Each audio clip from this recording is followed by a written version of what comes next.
Hola amigos, ¿qué tal? ¿Cómo estáis? En este vídeo os voy a comentar todo lo referente a una enfermedad que seguro que conocéis, que se conoce con el nombre de tos de las perreras, aunque en veterinaria la llamamos, por lo general, traqueobronquitis infecciosa canina. No lo voy a repetir mucho porque es un palabra que me imagino que no muchos conoceréis, pero que bueno, que os comentaré también porque se llama de esta manera. ¿Qué es la traqueobronquitis infecciosa o tos de las perreras, o también conocida como tos perruna o básicamente resfriado en perros, que también es una de las formas más habituales de conocerla? Pues básicamente es una enfermedad respiratoria muy común en los perros. Es una enfermedad infecciosa causada por una serie de tanto de virus como de bacterias que confluyen a la vez para dar el proceso patológico. Por una parte tenemos que en la tos de las perreras pueden estar implicados tanto el virus de la parainfluenza, que es el virus de la gripe, parainfluenza canina, como el adenovirus canino tipo 2, que como veréis os explicaré más adelante son los que formarán parte en la mayoría de vacunas frente a la tos de las perreras. Pero junto con estos virus hay una serie de bacterias que aprovechan la bajada de inmunidad que provocan estos virus para agravar la enfermedad, y cuando estas bacterias están presentes la enfermedad lógicamente se agrava y mucho. Básicamente tenemos dos tipos de bacterias que van a confluir en el complejo respiratorio denominado como tos de las perreras. Una son la Bordetella bronchiséptica, es la más importante, y la Pasteurella. ¿Pueden participar otras bacterias? Sí, evidentemente, pero estas dos son las más importantes, de la misma manera que pueden también participar otros virus, como puede ser el virus del moquillo, que puede generar también un complejo de tos de las perreras, o el coronavirus canino, tan de moda el coronavirus en general, pero en su versión para perros, que evidentemente no tiene la repercusión social y para el cual también tenemos vacuna en veterinaria. Ahora os empezaré a hablar un poquito ya más adelante de ambos. ¿Qué es la traqueobronquitis infecciosa canina? Pues básicamente, como todo lo que acaba en itis, es una inflamación. Pues en este caso, traqueobronquitis es una inflamación tanto de los bronquios como de la tráquea, provocada por la acción de estos dos virus, el virus de la parainfluenza y el adenovirus canino, y que se complica, como os he dicho también anteriormente, por la presencia de bacterias, sobre todo Bordetella bronchiséptica, que es una bacteria bastante patógena y responsable de muchos cuadros graves de neumonía en perros. El nombre de tos de las perreras se le da porque antiguamente era una enfermedad que estaba muy circunscrita a animales que se criaban o que se agrupaban en perreras, pero hoy en día la enfermedad está mucho más expandida, porque tenemos desde criadores de perros, tenemos desde protectoras de animales, es decir, tenemos un montón de ferias caninas también, por supuesto, un montón de eventos, un montón de organizaciones donde confluyen a la vez muchos perros. Y esta proximidad hace que se favorezca el contagio, que ahora luego os explicaré cómo se da el contagio de esta enfermedad. Básicamente, el contagio de la tos de las perreras se va a dar por dos vías, y básicamente una en verdad, que es la vía aerosol. La vía aerosol quiere decir que sobre todo pensar que esta enfermedad es mucho más frecuente en perros cachorros que en adultos. Los adultos de hecho pueden pasarla muchas veces simplemente con un mero resfriado y sin dar apenas clínica, pero en el caso de los cachorrines sí que es más grave y más importante, y básicamente se van a contagiar de la madre por vía aerosol, es decir, por secreciones nasales, secreciones oculares, y este contagio se va a dar fundamentalmente en las 2 primeras semanas de vida del cachorro. De ahí que sea importante, como recomendaremos más adelante, que si bien no es una vacuna de las más importantes para los perros, porque ya os digo que se puede en muchos casos no ser una enfermedad banal, pero sí que es importante es que si tenéis una perra y pensáis que se vaya a dedicar a la cría, pues antes de aparearla, pues un mes y medio antes, la vacunéis frente a esta enfermedad para que transmita inmunidad a los futuros cachorros y de manera que no se pueda contagiar estos animalicos de la enfermedad. ¿Cuáles son los síntomas de la tos de las perreras? Pues como su nombre indica, el síntoma principal de la tos de las perreras va a ser una tos que suele ser en principio una tos seca y ronca. De hecho se le llama también tos perruna, posiblemente heredado de humano, o quizás los humanos la hemos heredado, esa tos perruna, esa tos que notas que la garganta está muy irritada y demás, pues es el síntoma más característico que van a tener los perros. Junto con la tos, lógicamente va a haber un incremento de fiebre. De hecho que también en muchos libros de veterinaria encontraréis que a la tos de las perreras se le denomine también como gripe en perros. Hablaremos más aparte de la gripe en perros, pero que bueno, que la gripe en perros se va a manifestar también por cuadros de tos o tos de las perreras.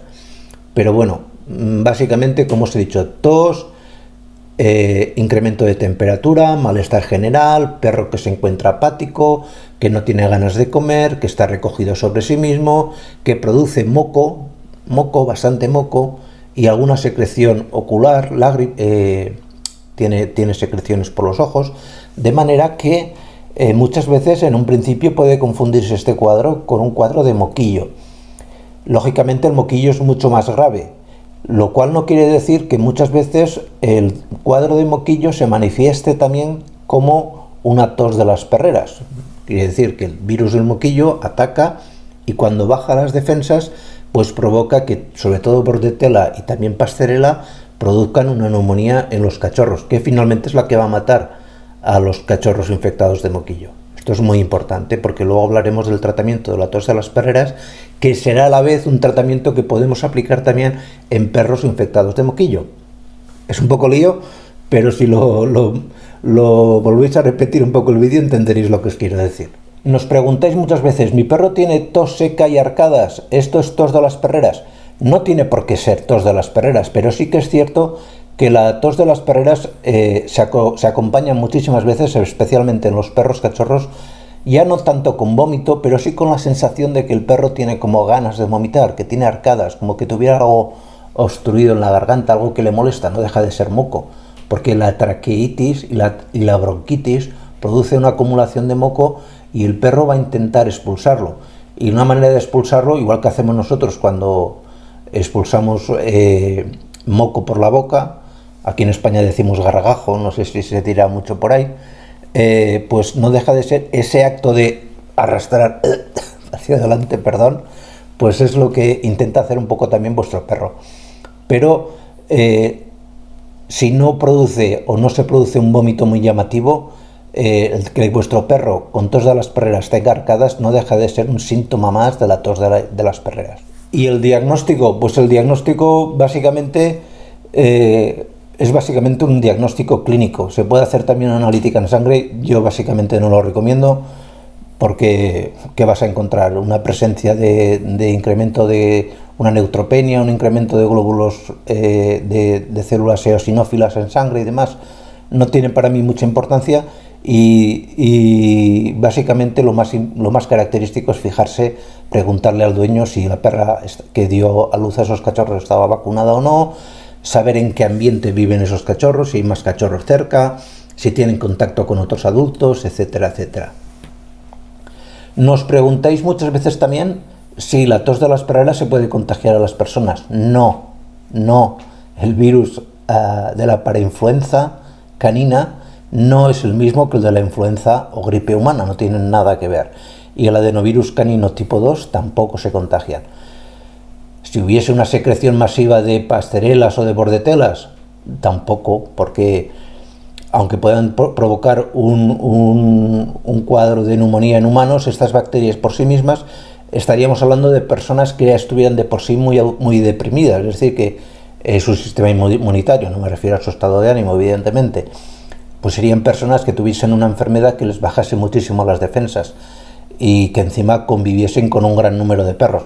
En la práctica esto no es lo habitual, con lo cual tranquilo. ¿Y el tratamiento? ¿Cómo se hace el tratamiento de la tos de las perreras? Pues básicamente, como os he comentado otras veces, frente al virus no podemos hacer nada, es decir, no podemos hacer nada frente al virus de la gripe, la parainfluenza, ni podemos hacer nada frente al virus del moquillo directamente, ni podemos hacer nada frente al adenovirus. Básicamente reposo, rehidratación, es muy importante saber preparar un suero salino fisiológico. Ya os he comentado en más de un vídeo cómo preparar un suero fisiológico con 1 litro de agua, un par de cucharadas de bicarbonato y un poquito de limón. Con eso es suficiente, que el animal se rehidrate, porque la rehidratación va a ser la principal causa posible de muerte en algún perro con neumonía. Y acompañado a este tratamiento, que sería un tratamiento sintomático suave, yo recomiendo siempre el tratamiento antibiótico. Y el tratamiento antibiótico lo podemos hacer básicamente con 2 antibióticos.